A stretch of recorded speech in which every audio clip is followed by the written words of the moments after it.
On January 1st, 2019, the formation of All Elite Wrestling was announced on the Elite's YouTube series, Being the Elite. This moment changed professional wrestling forever. And it happened on a YouTube show. How did we get here? How did the Elite become so influential that the formation of the WWE's first proper American alternative in years be announced on their show? Well, it's a long story, but we have time. Welcome to the wrestling universe. My name is Kosk, and this is how the Elite changed professional wrestling. The main cast of characters we're going to be looking at here are Kenny Omega, the American Nightmare Cody Rhodes, Matt and Nick Jackson, and Hangman Adam Page. All wrestlers who are collectively known as the Elite, and all who come from very different backgrounds. We have Kenny Omega, who was arguably the leader of the Elite, a wrestler who spent most of his time in Japan, at first teaming with his best friend Kota Ibushi as the Golden Lovers, and later becoming the devious leader of the Bullet Club. We have the Young Bucks, a generational yet controversial tag team who brought their show-stealing antics to companies like TNA, Ring of Honor, and later New Japan as a part of the Bullet Club. We have the American Nightmare Cody Rhodes, the son of the legendary Dusty Rhodes and brother of Dustin Rhodes, a man who continued to rise and rise in the WWE until he didn't, and would eventually get released by his own wish to end up in Ring of Honor and New Japan as a part of, well, the Bullet Club.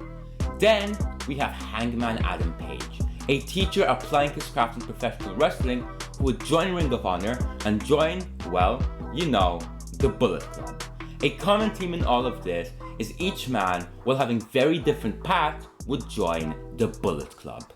They all joined at a time where the Bullet Club was reaching heights that only the best of the best stables reach, worldwide fame in the wrestling world. No matter where you went, you saw that Bullet Club shirt.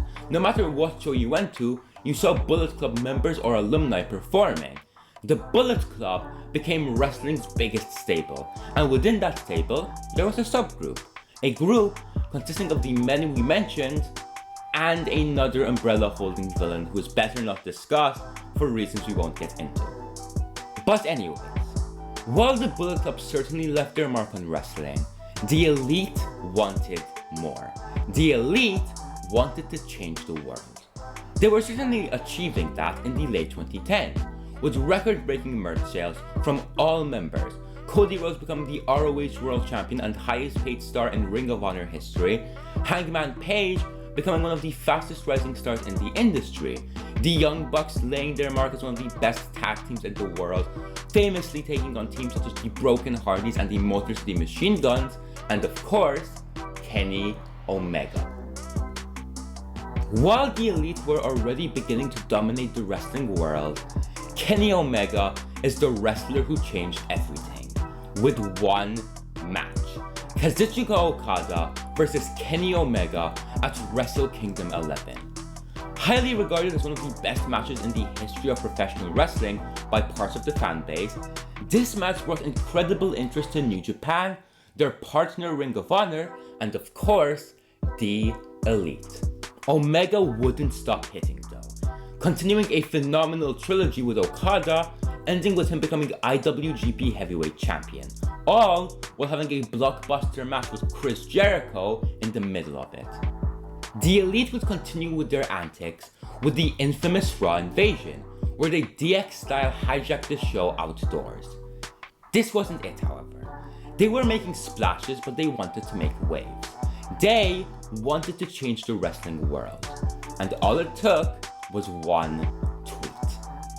After a fan would tweet wrestling journalist Dave Meltzer about the potential of Ring of Honor selling out a 10K arena, something that hasn't been done since WCW outside of the WWE, Dave immediately dismissed the idea. Cody Rhodes took this as a challenge. He took it as a bet, and this was a bet that he intended to win. That was when preparations for the Elite's independent show All In would begin. It was a show that had some of the biggest names outside of the WWE on it, including all members of the Elite. Despite that, no one expected them to sell out. No one expected them to hit 10K. And in less than 30 minutes, they did.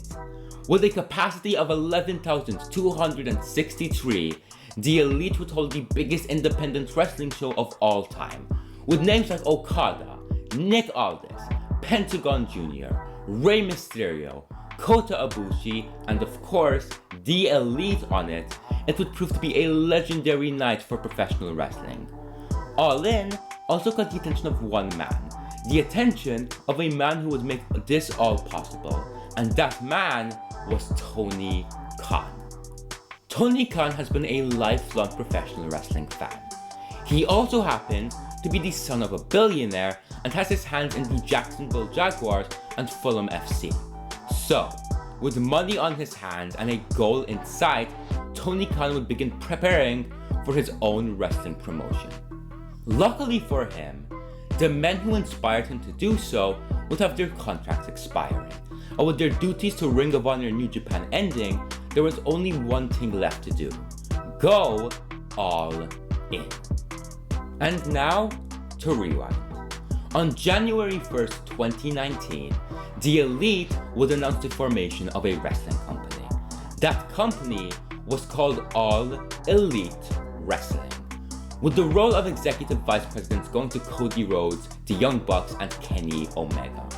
This was what they dreamed of for years, to change the wrestling world, and that's exactly what they did. While the Elite have gone their separate ways, with Cody Rhodes even leaving to go back to the WWE, what they accomplished is truly something that may never be replicated. They may be controversial, but their path is a path that led to not only a proper American alternative to the WWE, but hundreds of people getting opportunity at jobs in the industry. The wrestling world is thriving right now, and while there's several factors to that, one of that is certainly the rise of the Elite. But what do you guys think? Thank you for watching, subscribe if you're interested in content like this, and have a great day.